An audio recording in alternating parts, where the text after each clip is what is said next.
Today we're talking about markets and emotions and how we just don't care.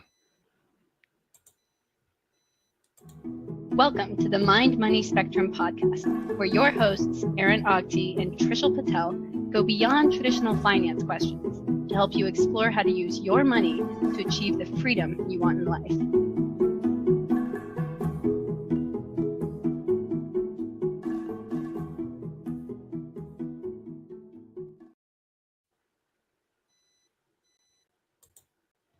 Hi, my name is Aaron. I'm a financial advisor in the Bay Area.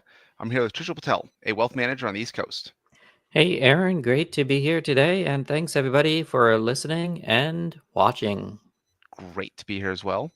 So there's been lots of scary news and stocks are down, and I'll have a few conversations with clients. And one of the things I've been aware of for myself is how just not phased I am. And we're going to talk about this today. And I've seen research with other financial advisors that they tend to be pretty even keel, just as a profession. It's like a self-selection idea that those that tend to be very middle of the road emotionally are attracted to this business because they can handle the ups and downs pretty well. And they will serve their clients well by being that just steadying influence. And so when I think about myself, I have to I don't think it's a superpower of mine, but it's just like a regular power if I had to give it a label. But I will be out I'll be playing pickleball or with other friends, and they'll say hey, did you see what the stock market did today? I was like, no. Aren't you a financial advisor? Yes. And you check the stock market? No, I have no idea what's happening. And I'll get some news later on, but it's not something I do on a regular basis. And I wanted to talk about this idea of just how you and I deal with emotions related to markets, both for ourselves and helping our clients. And I was describing this to another advisor. I do want to provide caveats of I don't think I'm a sociopath when it comes to this, where you removed all feelings, because when it comes to sports, I can get really, really excited, really high highs, really low lows when it comes to sports. When I'm playing with my kids or watching them do stuff, all the feelings. And especially when I'm watching my kids play sports or I'm coaching them, then I'm really, really excited. And so I do have all those big swings, but when it comes to the stock market, I just never care. I'm not phased at all. And so my first question for you is are you similar? Do you have you noticed that of where do you have emotional reactions to financial news or the stock market, or either up or down? Do you have that kind of introspection of, do you react at all? Right. Yeah. I can say I'm comfortable with keeping my emotions in check, right, through all of this. And I've had to wear many hats in my career. So, I remember in the option space where we were trading markets all around the world. Literally, there's something always going on. There isn't ever a case where there isn't a fire on planet Earth. So at some point, there's just too much. So, do you think you've become desensitized to it?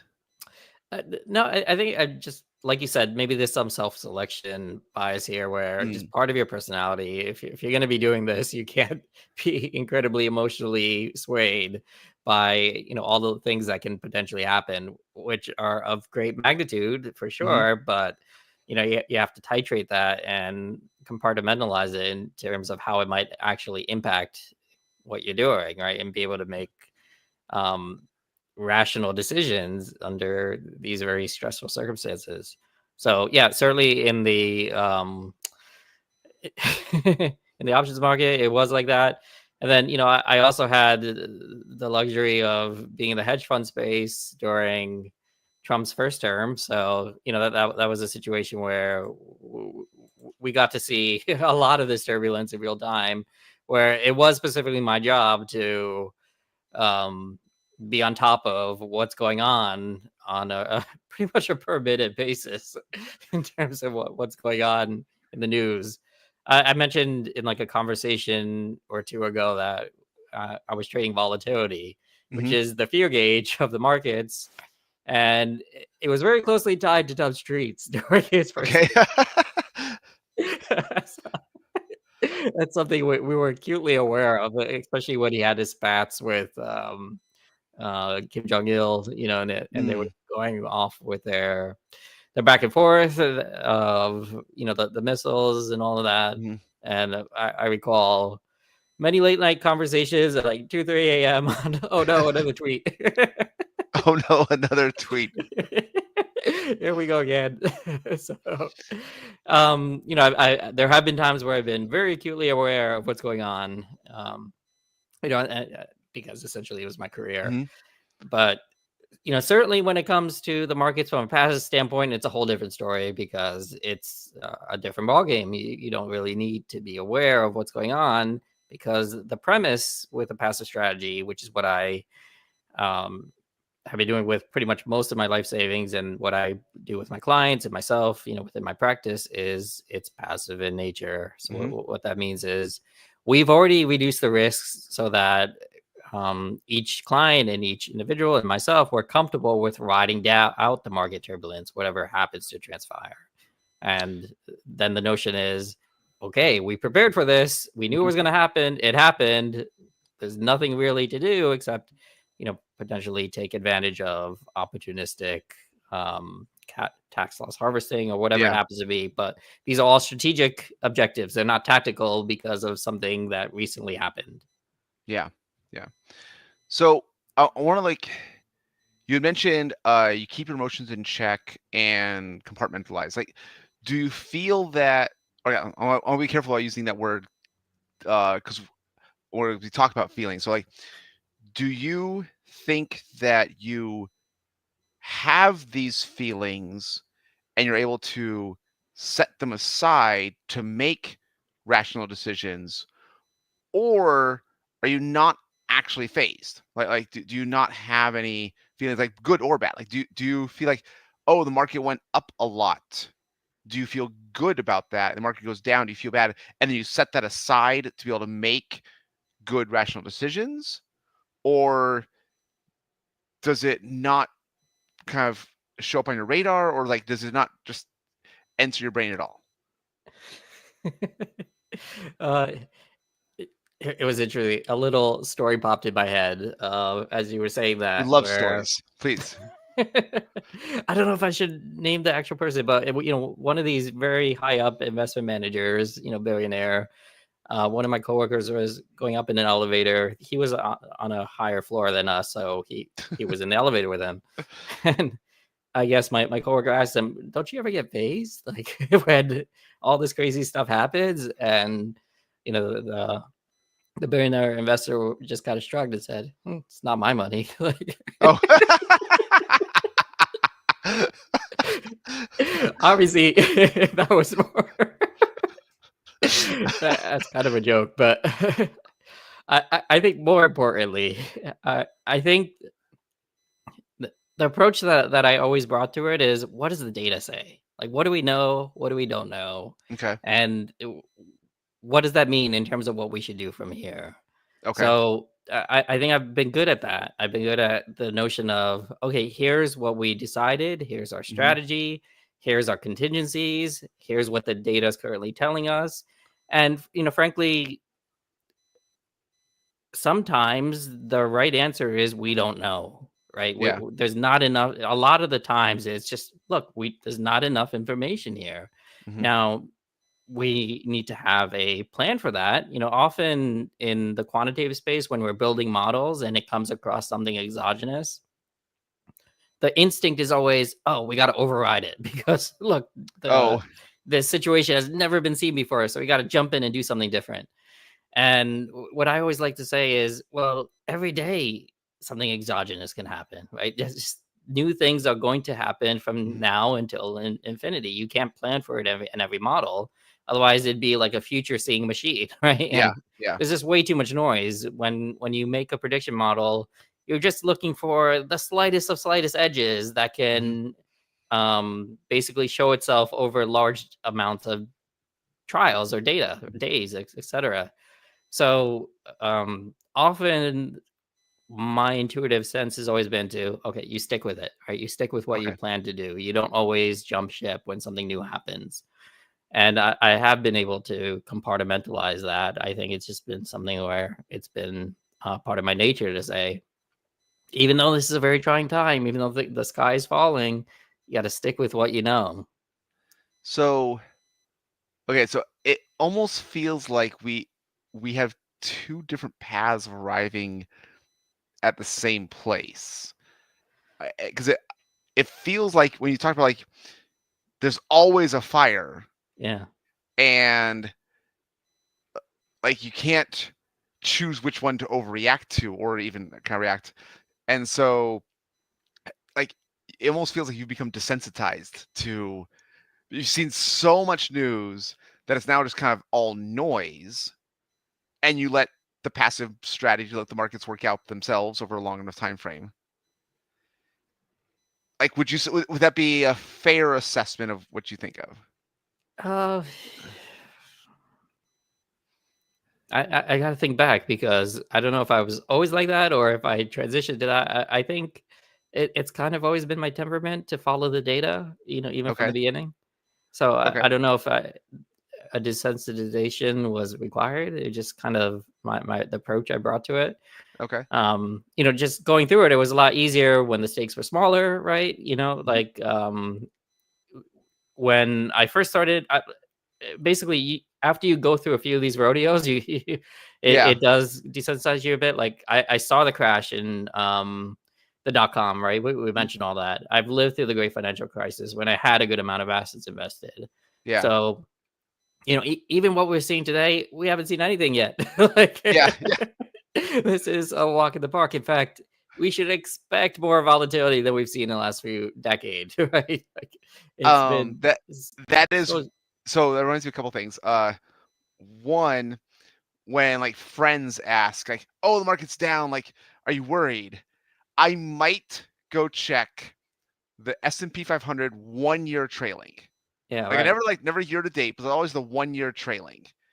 And it's like, market's down. What do you mean? We're still up 6% from the 1 year trailing. Like, I'm just making up numbers here because Yeah, yeah, that was what I think it was 2022. No, I think it was 2022 maybe last time, but yeah, right, yeah, there's a year like I mean, yes, peak to current, like it's kind of down a lot, but it's yeah, like the chart actually looks like way up and then down like halfway. Like I'm not expecting the markets to average 20% per year. yeah, And so what looks like a 10+% drop from the top is still a 10% up over the last year. yeah, And so right. like that is one thing I have. And I think that the other thing is like for me, I think I've done a pretty good job of stocks aren't for short term whatever anyways. Mhm. It's I'm actually very happy for clients to keep kind of larger cash balances. I have seen enough positive emotional responses and stability that if they have extra large cash positions, then they're actually happier. They seem to be do fine. And for me, like as one of the caveats, like when that billionaire was riding the elevator, I'm invested the same way my clients are. So my money is also coming down, Mhm. but I know that the stock side is like decade plus, Mhm. and the stocks are for longer than any presidential term. Yeah. So for me, it's not a oh, there's always news, there's always data, and it becomes noise. For me, it's my how much do I actually ask clients pretty often, like, what are your cash balances? Like we actually like that's one of the things I do check in regularly, in part because it's all the data doesn't always link to my financial planning softwares or links break. So I do want to get updates on that. Make sure we have enough cash aside for taxes, especially with RSUs and stock options. But it's just kind of, do we have enough? Are we over the cash reserve that we decided that helps you feel comfortable? Do we want to increase your cash reserve to help you feel a little safer? Mhm. Like I'll pay attention to cash balances, but the stocks, I'm not touching it. I don't care. I haven't looked at my stock market, my accounts, so I have no idea what the impact is, if any, because this is not money for this year or next year or 5 years from now. Yeah. I think so. Even when it was my job to follow the markets on a per minute basis, for a decade, I didn't really look at my personal portfolio. Like it just Yeah. didn't matter, even over all that. So, yeah, I had to follow it. I had to know what's going on, but it didn't phase me as far as what's going on with my personal investments. No, yeah, the strategy of the retirement assets, my personal investments, and basically the money I'm managing now for Yeah. clients is long term, and so the strategy doesn't require being tactical on a Mhm. short-term basis. Is just not a function of that. Just zooming out a bit, the high-level notion, frankly, is there's two phases, right? There's the accumulation phase where you're gathering assets, right? Mhm. And then there's the decumulation phase where you're pulling assets out and wanting Mhm. the portfolio down. And in theory, if the mean return for the market gravitates towards, let's say like 7% over market cycles, Mhm. you actually want lower returns when you're accumulating assets, right? Oh, okay. If you could hope for things, you'd want things to go down when you're investing and you're putting Yeah. money in the market, right? If you know Yeah. things are going to average out over the long run. So when markets fall and you're actually in that first phase of your life, maybe be happy. Like Yeah. you're gonna be investing more, right, over the next X amount of years. Now things do become concerning, yeah, if you're in that decumulation phase, especially if you just started that decumulation phase, right? That's the Yeah. sequence of return risks that we've touched on many times. But the notion there is we've anticipated that. we Yeah. we have some sort of More glide path bonds. of saying, Yeah. yeah, like we're not pedal to the metal straight up to the day you retire and then we go to cash, right? No, Yeah. we slowly ratchet down, your risk so that when you do approach that and the worst does happen, like you retire this year and the market's down, whatever it happens to be. Yeah. Well, no, it's okay because we have this buffer, right? Yeah.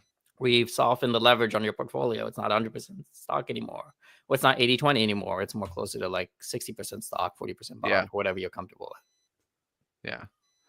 So, I guess does that in a weird distinction, like you see so much data that it becomes noise. I guess I think back like when we talked about the compounding idea, like maybe this gets back to that self-selection of advisors kind of idea where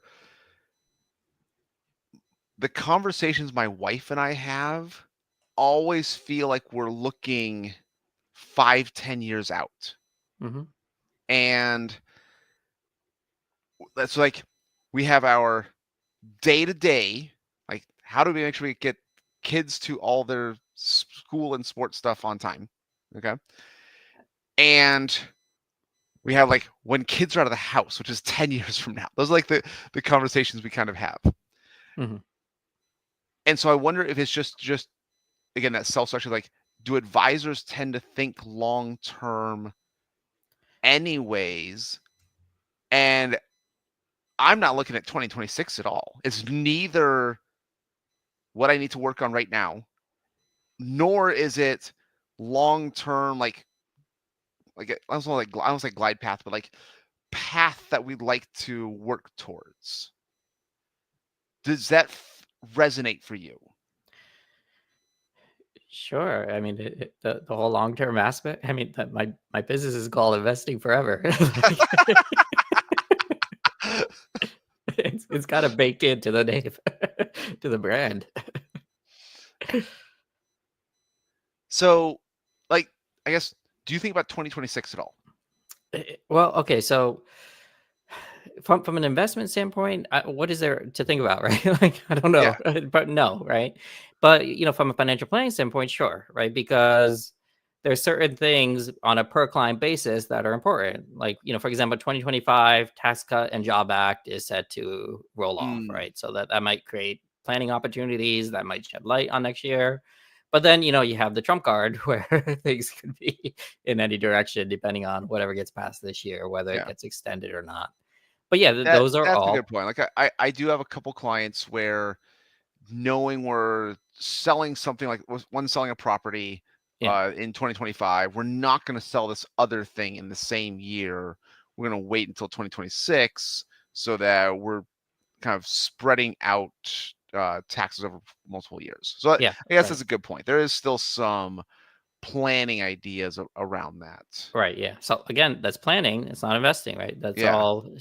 Even though it might be related to, harvesting gains or whatever happens to be, that's yeah, more because of the plan and not because we're taking some sort of tactical advantage of what's going on in the markets. yeah, yeah. Yeah. Okay.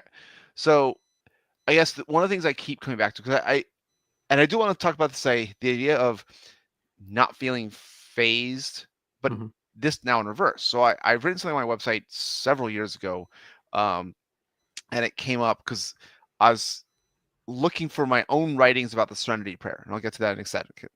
But the title of the article was "I sat in cash while the market was up 42%," and I was Hmm. happy about it. And then the first day that I put cash in the market, it dropped 5%, and I was still fine. Uh, Okay. and the story was had cash ready to buy a house. So Mm. this was about 2013 to 2016. So I've Hmm. been in this house for 9 years now. Yeah.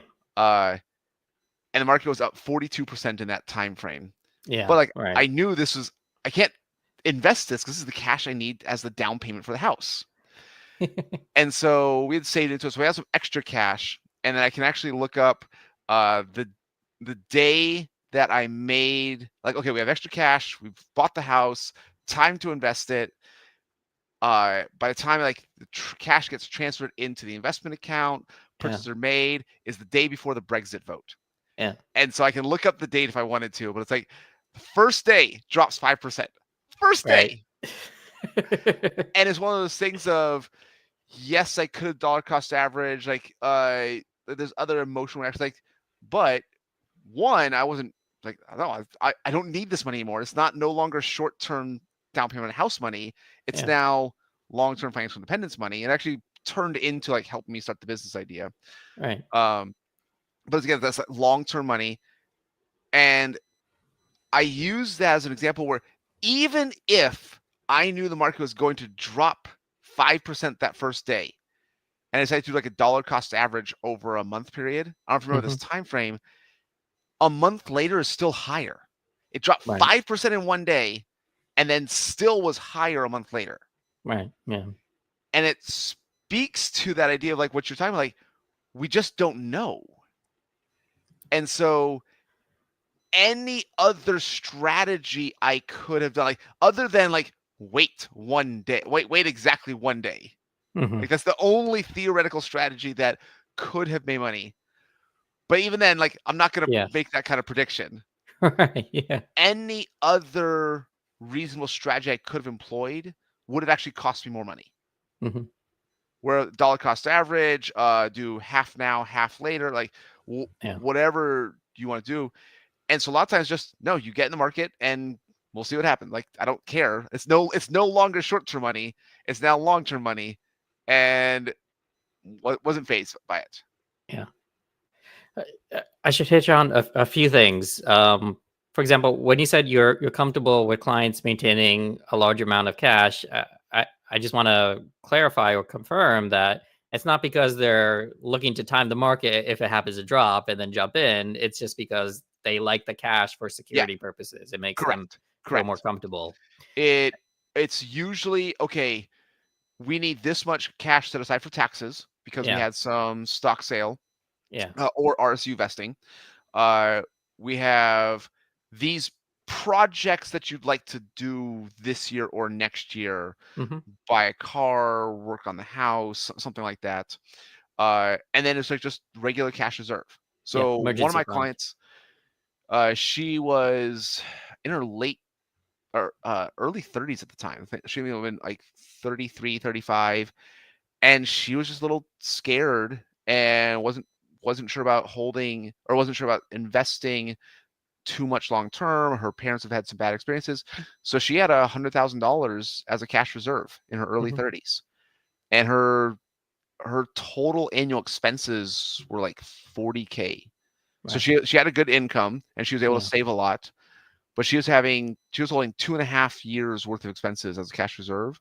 Yeah. And I have seen that enough clients like that arbitrary round number. Like if no Hmm. one ever wants a $9,000 cash reserve, it's 10,000 or 20 or 50 or 100, something Right. like that. But I have other clients that if they have a net worth of 2 million, depending on their income is household income is 400 to 500,000, yeah, we'll have a $200,000 to $400,000 cash reserve.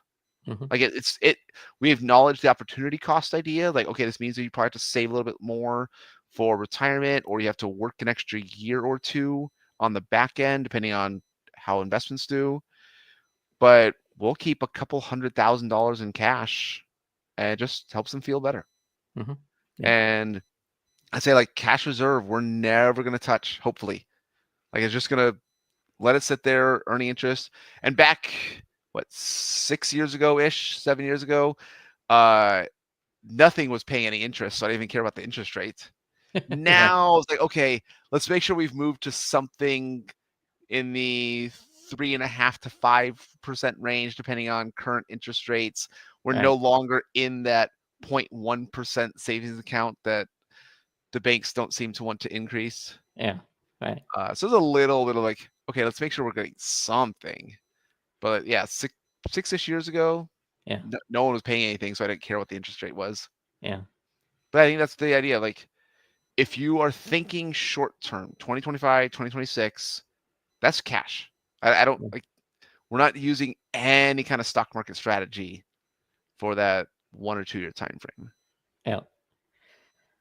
Yeah. So, okay. So a bunch of things. So I think okay, we probably said all of this, but just to clarify, so the typical standard advice on cash is like 3 to 6 month emergency fund, right? Of expenses, something like that, right? Where if you have a 2 income household and you have a fairly stable jobs and stable Mhm. living situation, then maybe something closer to 3 months might be okay. And then if it's a single income household and then, just some rockiness maybe on the horizon, medical expenses, whatever, maybe 6 months might be okay. And then I guess obviously, I yep, I I tell my clients that this is an interesting like yeah, sidebar of like how we figure out a cash reserve, yeah, which is actually I think really relevant for today's conversation. I first phrase it as, okay, we're gonna pick some round number.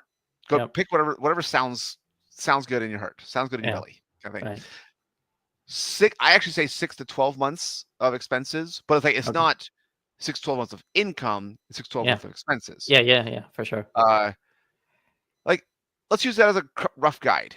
Hmm. Your expenses are 10K per month, 120K per year. Yeah. So 6 months would be 60K, 12 months would be 120. You don't Hmm. have to go to 120, but like if I give you those numbers, what numbers sounds good to you? Hmm. Like, okay, we'll do 80K as our cash reserve. That sounds fine. Yeah, Then we're actually gonna wait like 3 months and check in, but 3 and 6 months later, how does that feel? yeah, right, Because you'll notice it could either like it actually feels good, it feels good amount, or you know what, it still feels just a tiny tight. can we bump that up a little bit? I'd feel just a little better if we bump that up just a little bit. Yeah. Or you'll feel like, I see that money sitting there doing nothing. I see my 401k going up. I see my other investments going, like, it's just sitting there doing nothing. I think I can handle less cash. I'd rather have a little more of that invested. Let's go down to like 50K. Mm-hmm. And it's okay to reassess what your ideal cash reserve is over time. Yeah. And this is not market timing. It's not Mhm. saying like, oh, I had 80K in cash and then something happened and now I'm going to invest 30K. Right. Yeah. This is reassessing what our cash balance is. And it also allows you to, okay, as you, especially like dual income household earns more money, RSUs start vesting.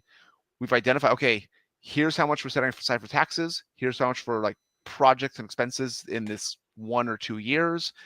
Here's how much is the cash reserve. We can invest the rest. Yeah. And that helps us kind of determine of the excess cash how much to invest. We don't have to like play that game each time of like, okay, this time I think we should invest 30K and next quarter I think we should invest 60K. Like, no, we'll reassess our cash. You're still maxing out 401ks, so we're doing good there. And you had RSUs vest and we sold those, so time to invest this much. Yeah. So I think that's an experiment that probably does actually lead to my clients having more cash than other advisors. Mm-hmm. I can see that. On the flip side, I also have more clients that do hold on to concentrated stock positions. So they want to kind of see if their single company stock can help them become rich and or financially independent sooner. Right. So it's almost like a barbell of risks, I guess I'd say, like larger cash on the safe side and more single company stock on the aggressive side. Yeah. But do you have a way that you think about figuring out a cash reserve? Well, it's pretty much what I said, and that's for just the emergency fund, and then you add in all the others like taxes or big items or saving for a house or whatever it happens to be. So those are all separate goals that are earmarked. But just 2 other points on that. One, the other point is I'd mentioned this, but just throw it out there again. One thing I use for my clients and for myself with cash is I use a service. There's many of these services. So that it's Max My Interest, where it just opportunistically jumps around the cash to different banks that are offering competitive rates. So you can probably net like another 0.5% to 1%, but also you don't have to think about, are you getting a good enough rate compared to what the market is giving you on cash. It'll help keep that in line with what the market is offering. So I've actually been very, very comfortable using money markets. So I use SCI as a custodian. They offer a government market. I have clients who have Vanguard accounts. Even just the Vanguard money market is usually pretty competitive. I don't. Sometimes for just the ease, that they might be able to get a little bit more, but I'd be curious to hear your thoughts of, do you care about money markets versus CDs? Well, CDs have more of a lock-in, so I'd say I prefer money markets above CDs. But then, for whatever reason, sometimes banks just give you a better cash rate. Like, not all banks, but some banks may opportunistically just have like a promotional rate that's a bit higher. We can show you, for example, right now. I'm going to pull up the Vanguard money market, and I want you to pull up their Max My Interest, and I'm really curious. Yeah, let's see. Okay, so I don't know if we need to share, but we got 4.05% right now. Okay, so I'm looking at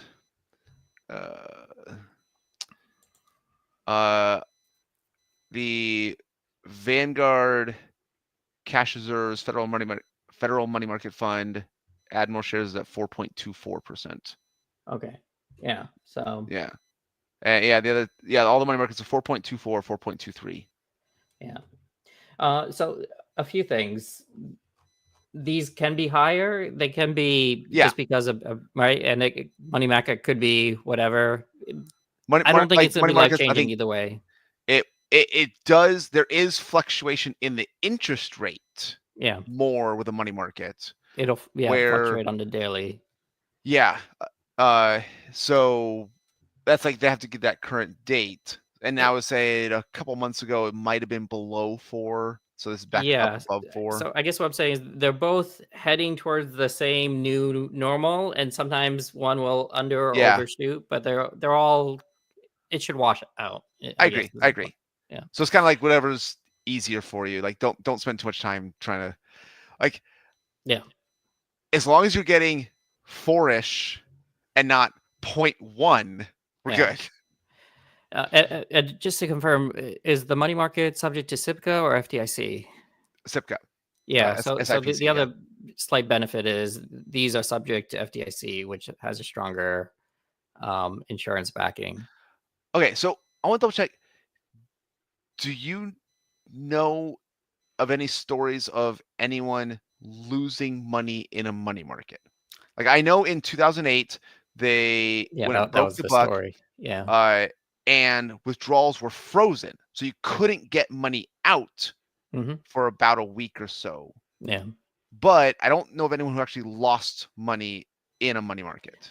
Yeah, it's more of a feeling thing, right? Like, Yeah, so this is that subjective ground where some people just like the confidence of saying this is FDIC yeah. insured, and okay, so let's just mention it, right? So, FDIC insurance is on typically for bank accounts. It's about 250,000 individual. Was it It's 500 per registration. for So a joint per registration that you have with the bank? So theoretically, you could do your own individual, your spouse's individual, a joint account, and you could also do like a trust account. And it's like each Yeah, one is probably different. like a CD account as well. And if it has a separate I think it's per account registration per registration, bank. So then you yeah, can go to the bank across the street and do the same thing.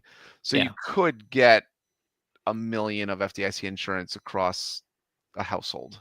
Yeah, but then also the service maximum interest, it'll automatically siphon 250 to all these Yeah, other yeah, yeah, banks. So yeah, it'll aggregate it. So it's just one way to if you're dealing with a lot of cash, whatever, down payment a house or you had a yeah. windfall or whatever, it just helps with those types of things.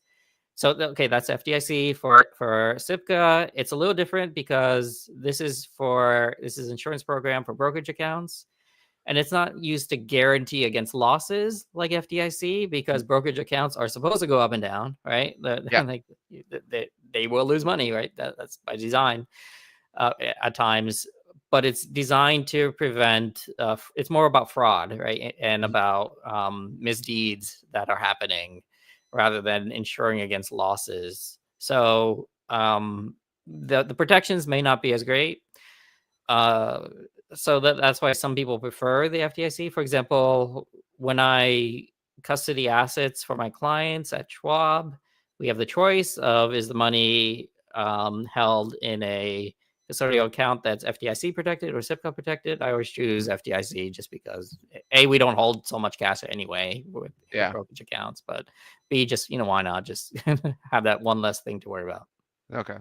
Yeah. I think I've pretty so I have seen the money markets have that combination of both easy and a good interest rate. Yeah. Slightly more risk is why you may expect slightly more very marginal But again, returns. it's almost like, do you think it's a realistic risk? Yeah, this is one of those things where Like we're just like super splitting hairs yeah, way I out on know. the safe side of the spectrum. We're like 3 sigma away from Like anything single company rational at stock this and point. cash, and we're like, oh, like we're like right down here. Yeah, I don't even know if we should entertain more. Okay, that's good. Good point. Good point. Cash, money market, see, doesn't matter. Whatever you want, whatever's Yeah. easy. Like it's But all I good. did have a third point. Okay. So the third point was the tricky part when cash starts to build up is inevitably it brings the timing mindset into people's eyes, right? And this can come up just Mm. innocuously on, oh, we got to make the 401k contribution, or sorry, the Roth IRA contribution, but is now a good time? Maybe I'll wait a bit, right? Mm. Or, oh, I forgot to deposit this 50K bonus, Yeah. right, into the brokerage account, but is now a good time, right? All of these questions keep surfacing when things like this happen. And, just to lay out the case, which I think we've laid out many times, but just one more time for this episode, this has been studied from various aspects, but the three options in general you have are: option one, you have cash, put it to work, right, immediately. Yep. Option two, dollar cost average. Option three, let's try to time the market and roll the dice and hope for the best. And, as you can imagine, option three does not work out so well. Yeah. It's very hard to do. There are many examples and research papers and empirical evidence to suggest that that's not a good idea, even though it can seem very tempting. But between Yes. option one and two, option one actually does beat out. Yeah. Just empirically, if you have the money, you should put it to work. You shouldn't try to even dollar cost. But if it makes you feel better, it's not the worst case to dollar cost Yeah. into it. And this is, again, assuming you have the money. Now, assuming you don't have the money, meaning it's coming in every month, then yeah, dollar cost, right? Just don't build it up. Once you get your monthly Yeah. paycheck, you have a structured savings amount, just move it in every month, right? Yeah. I agree. It's like the dollar cost averaging maybe has some psychological benefits, Yeah. but you are more likely to miss out than you are to gain. Yeah. And here's why, right? On average, does the market go up Market's or going down? up, yeah. Yeah. Right. So there's some opportunity there. Here's the other thing I like to put out there. Even if you do put it to work, technically you're still dollar cost averaging.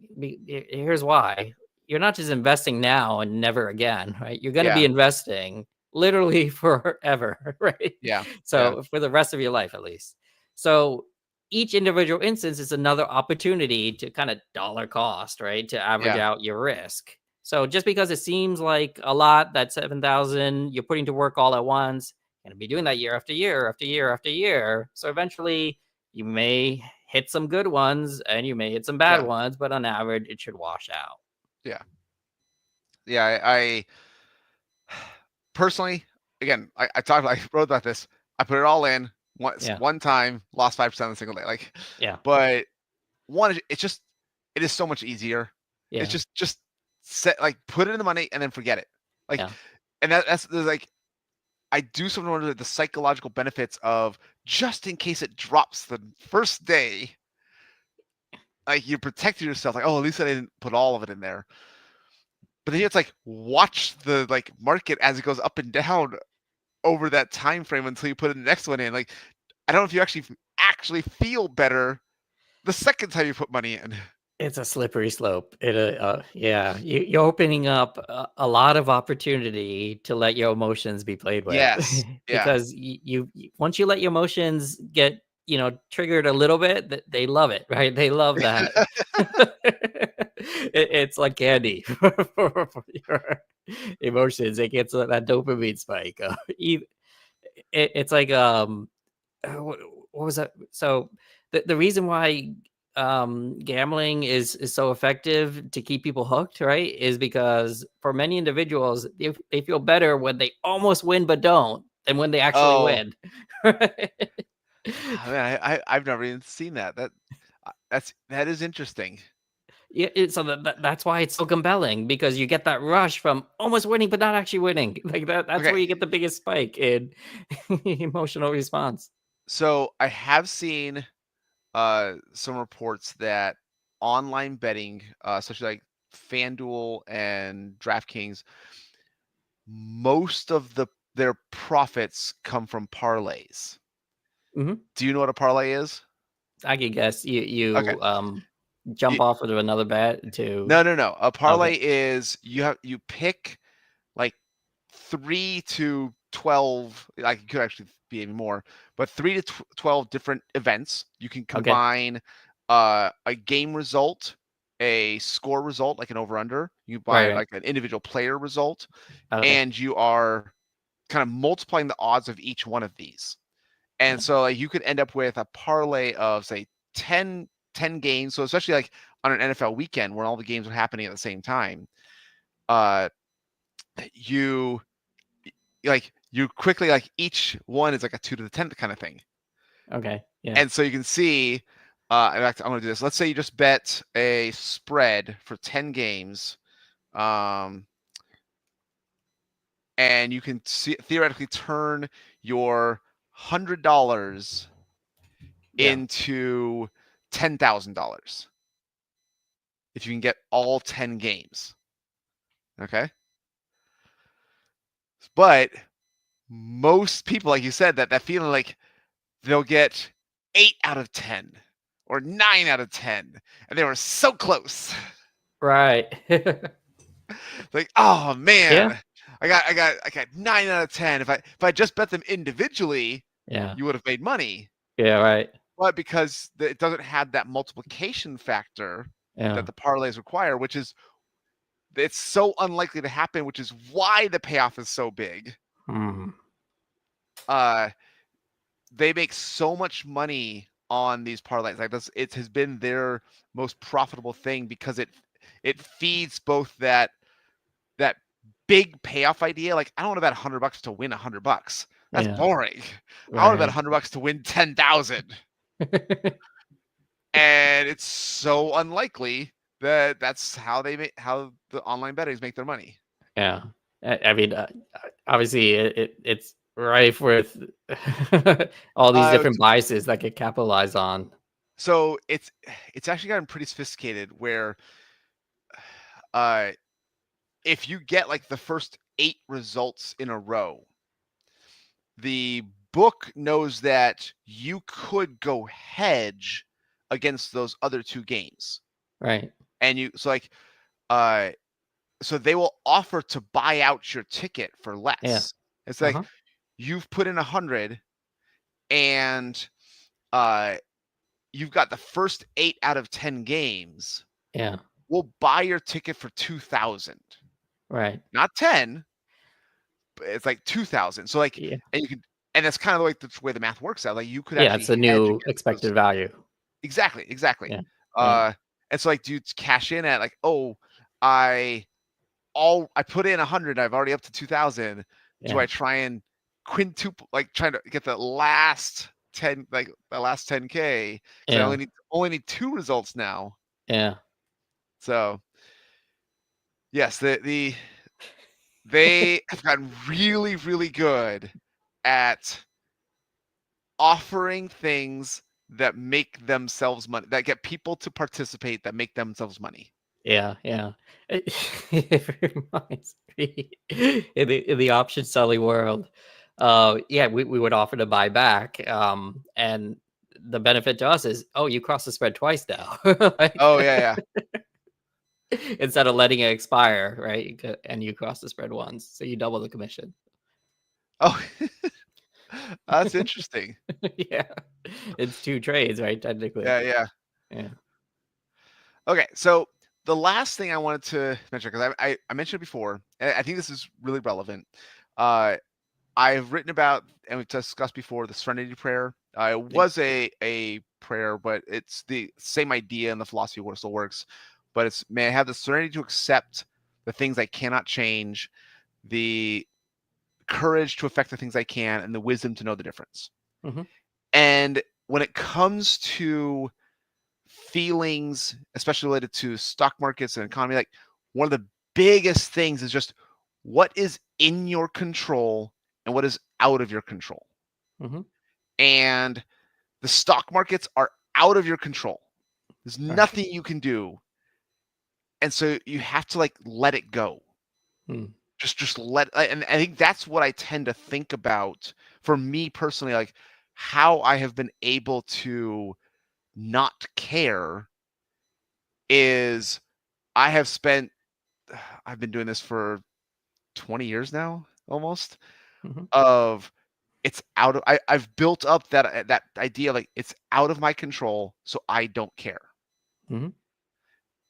And things like how much you save are in your control, so you should really care about that. Yeah. And this tends to play out quite a bit. And if you can, I try to get clients to think about like that. What is in your control? Let's focus on that. So it's not only just ignoring what's going on in the stock market and out in the world that's out of your control. Yeah. But it's almost like doubling your focus on the things that are in your control, and you get positive compounding from your efforts. Yeah. And the wisdom to know the difference is, I like that it's phrased as wisdom, but in this case, it's pretty clear. Like, what is in your control, what's out of your control. How much you save is very easily in your control. Stock markets are out of your control. Well, it's clear for us. Okay, that's a good point. That's a good point. Again, maybe it's because I've been spending 20 years. Yeah. Like maybe it takes time to build up that resilience idea that you'd mentioned earlier. Well, for example, a couple of decades ago, 80% of investments were actively managed, right? In mutual funds, 80% of mutual fund investments were active. And now it's like, it crossed like the 50-50 threshold, maybe like 5-7 years ago, something like that. But now the majority is passive. So, just as recently as 2 decades ago, investment space thought that you could beat the market. Yeah. And it was a worthwhile endeavor. And, I think a large percentage of the population still holds on to that belief, right? So I don't think it's a rare mindset. I don't know if I agree with that, but I have no way of countering that. Well, for example, anybody investing in crypto is doing it for the speculation of it. That's right? true. That's true. Yeah, like I think the good barometer is the percentage of assets that are invested in passive funds, right? It gives you some indication of how prevalent is the notion that you can beat the market on a consistent basis. And, if somebody's investing in an actively managed fund, okay, they could be just oblivious to the fact that it is actively managed. But let's say you just kind of know you had a choice and you picked it, that the active, well, then there's some understanding that you did it because you thought it was possible. Yeah. You thought it was a worthwhile endeavor. And, I think I would say, frankly, even the clients that come in that buy into the passive notion, I still see active bets. I still see active plays. Even, for example, even if you're mostly in index funds, the selection of those index funds might very well be active, like the best performing index funds, right? Yeah. That's a very active decision. I have you get people who choose to only invest in the US. Yeah, they don't want to invest international. Uh-huh. They will overweight small cap or emerging markets. Sure. Something like that. Yeah. I can see that. So I have a few points that I say that kind of differentiates what I try to put out there. And one of the key points is I try to be as purely passive as possible. And it's not easy to do because it can sneak in through all these different ways. Yeah. Even if you're doing a pure index strategy, you may be overweight a certain area, or you may be doubling up, a certain area. Oh, yeah. And you may have gaps in a completely other area. Well, these are active decisions. If you're foregoing a certain market, but you're excessively weighted in another market, like you said, like more domestic than international and so on. So I think a lot of people may be doing that because they feel there's some benefit to it, right? Why else would you be doing it? So it's that feeling like I see the news. I know something bad here is going to happen. Yeah. And I think that the best joke counter I have to that is like when you see the news, like this person predicted the last recession, and this is what they're predicting now. Yeah. And it's like, okay, if you are able to track their like headline record. It's like they have correctly predicted 9 of the last 2 recessions. Right. And so I was like, yes, there's some people who are like, oh, this is it. It's going down forever. And they're wrong. Yeah. Oh, this one's going down and they're wrong. This one's going down and they're right. Yeah. And like, okay, does it actually make them right? And you start to go back to that, just the wide up idea of like, yeah, there's enough people out there that are using random luck. Yeah. That one person actually did predict 2 of the last 2 recessions. Right. But even that doesn't make it that we know they actually have any predictive abilities.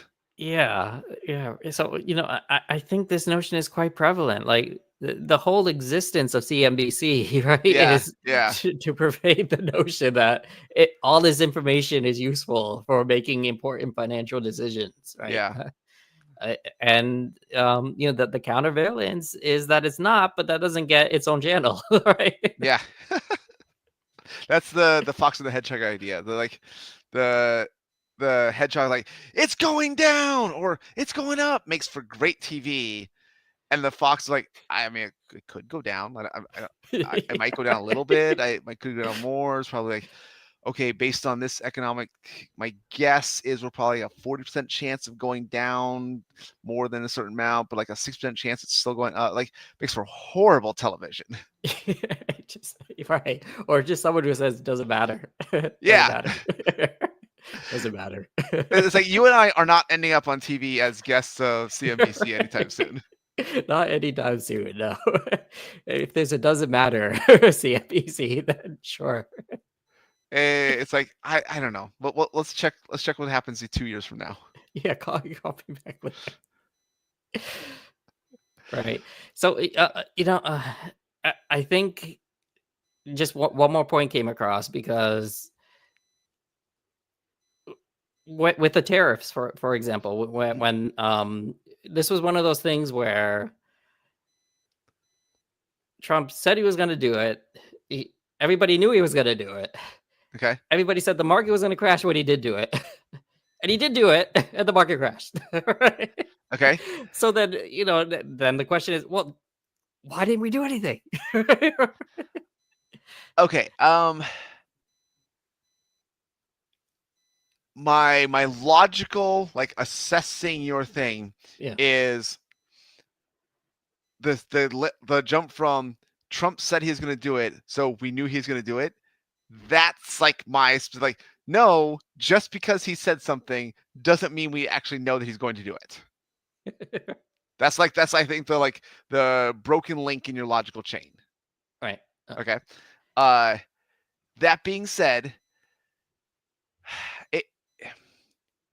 it's also like, I have no idea what this is going to do for the next decade. I don't care about this year. I don't care about the stock market in 2025 or 2026. Yeah. Like, I have no idea what the effect is going to be over the next decade. Yeah. You know what I might tag on to that, just being, here's that whole slippery slope thing. Let's say you bought into that line of thinking that I just put forward, and you did pull out. But then what are you going to do? Yeah, I wrote that for a client email yesterday. Like, okay, even if we knew it's going to go down, when do we get back in? Because that's also been just as impossible to predict as the first part. Yeah, I would argue even more impossible. Yeah. We're going from impossible to even more impossible. Yeah. You know how there's like different orders of infinity? Yes. Yeah. So potentially even harder. Let's say here's the issue. Oh, you knew this was gonna happen. You reacted. You got out. Okay, now what? Right? Yeah. And here's the concern. Now in your mind, you set this precedent that, oh, this is easy. When I feel like something is gonna happen, I react to it. Yeah. But now you got to play it through, right? Okay, now when do you get back in? For example, the people who got out in like 2007, before the great financial crisis, that maybe they read the tea leaves correctly. there was no all clear bell that rang that said now is a Yeah. good time to come back in, and we've hit the bottom. Yeah. For the next 3 years after we hit the bottom, pretty much every news article said, no, don't get back Yeah, in. yeah. Now's not a good time. Now's not a good time. And in that 3-year period, the market went up over 100%. Yeah. And if you had missed that, It's no professional the most advisor could get you back. the most likely thing would be you get out, it actually goes up. Yeah. Okay. Yeah, you don't And perfectly if you, time. yeah, then it goes out. down a lot. Yeah. Okay. And you're still you're anchored up here, Yeah. and it goes up like over time, Yeah. and then okay, we're now actually above where we were. Yeah. I think I'm ready to get back in, but you already, again, you lost it up. You get back in, and it drops. Yeah. So you lost on the upside, and it's going to drop again. Yeah. And like, do you like, oh, I was wrong. This isn't the time I get back out. Yeah. Or can you have the potential like lock in your loss, your opportunity loss, and stay for the rest of the ride up? Yeah. Have you seen that Carl Richards graph about this specific case? I've seen a lot of them, but maybe I could show it. Okay. So okay, here it is. I got it on Google. All right. I'll describe it for the listeners, but essentially it's pretty much what Aaron was describing. Let's see here. I'm gonna share the screen. Quickly click on an image so I show something. There you go. Okay, good. To the source. So the graph basically is what Carl Richards has. He has his own advisory business, I believe, but he has all these pretty nice graphics that try to titrate human emotions into a single far side kind of comic graph or whatever, something very simple. But and his website is a behavior gap. Will include a link to this article. But the notion is essentially when markets go up, people have this FOMO, feel like they're missing out, and they jump in. And then inevitably the markets start going down and they get super fearful and they sell. And then the market starts going up and then they get fearful that they're missing out again, so they jump back in. And essentially what the chart says is just repeat until you go broke. That's the cycle of wealth destruction. So I have another Carl Richards ones. I think it's really relevant for today. Okay, you want to share yours? Yeah, so I'll share my screen now. Right here. Man, we're doing great over here. Let's do share screen. Okay, so can you see that? Yeah. Yeah, sure. Yeah. So this is the this is what I talked about. Like the Venn this diagram. is the same idea as the serenity prayer, but like it's the things you can control. In this case, it's things that matter, and that's what you should focus on. Right, the intersection of the two. Yeah, it's that idea of the things that are out of your control, you don't focus on, don't give any mental energy towards. Right. But yeah, I love Carl Richards. I love his drawings. He has something for everything that you and I talk about. Sure. That's right. So, okay. Anything else you want to wrap up with today? Well, I think we covered all the bases. The main thing is maintain that long-term focus, right? If you're investing in the stock market. Oh, there was one thing. So what helped me is kind of looking at the data that helped inform my confidence in the markets. So Aaron, you had mentioned, if you zoom out just 1 year, you kind of see that the dip today is not meaningful. Oh, yeah. When I think about investment timelines, I often tell my clients, the money you put in today, we're going to be taking out in decades, right? Yeah. And in decades from now, even when you're in your 50s, the money you put in your 50s, we might not be taking out until like your 70s, 80s, right? Something like that. Yeah. So we're talking about decades. And if you zoom out to decades, literally the blips, even the 2008s, right? They all start turning into little bumps in the road. And the other way you kind of can infer this is something where I actually crunched the data going back like 150 years. I just stitched together what was available with the U.S. markets, even before the S&P was like the S&P 100, before the 500, so on. And I started looking at rolling period returns. And yes, the worst 5-year rolling period return was like the Great Depression, where you're down cumulatively like 70%, something like that. However, if you had held on for another 10 years, the worst 15-year period, you're basically flat, right, in the markets. And then every single 25-year period, you're up a couple percent, right? So minimum after inflation, after inflation. This is worst case. So, if our standard time horizon is a couple decades, well, I'm pretty confident, right? If history is to be our guide, that this is going to come back, and that's what informs the decisions today. Obviously, the entire world can end. We got bigger problems than our balance sheet. If that were to be the case. I like how we talk about emotions and markets, and so much of our conversation was just how much cash do you have. Your cash isn't going down. Let's keep a healthy cash reserve and look at that instead of looking at your investment account. Just the two other things to dig onto that is, and again, we kind of mentioned this, but we've already done the hard work before the crash, because we've sat down and we said, when the crash happens, what amount of risk are you comfortable with, right? And so we're not 100% stock. We also diversified, so we're not fully in the U.S., right? My portfolios are like 40% international, so they're not taking the full brunt of all of this, right? So that they're diversified. So this was all done before we put the money to work, right? So that when, not if, when the markets are crashing, we've already done the hard work to realize we can ride this out. Okay. I want to say I feel better. I actually feel about the same. It's a good conversation. I feel exactly the same. Sure. Good stuff, Aaron.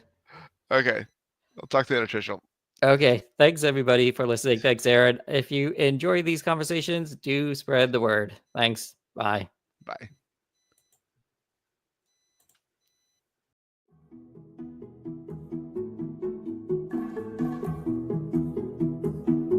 We appreciate you joining us today for this episode of the Mind Money Spectrum podcast. Be sure to visit mindmoneyspectrum.com to access the entire library of episodes. Remember, it's not black and white, but the wide spectrum of gray area where you get to pursue the freedoms you want in life. Opinions voiced in this material are for general information only and are not intended to provide specific advice or recommendations for any individual. All performance referenced is historical, as no guarantee of future results. All indices are unmanaged and may not be invested in directly. Have a nice day.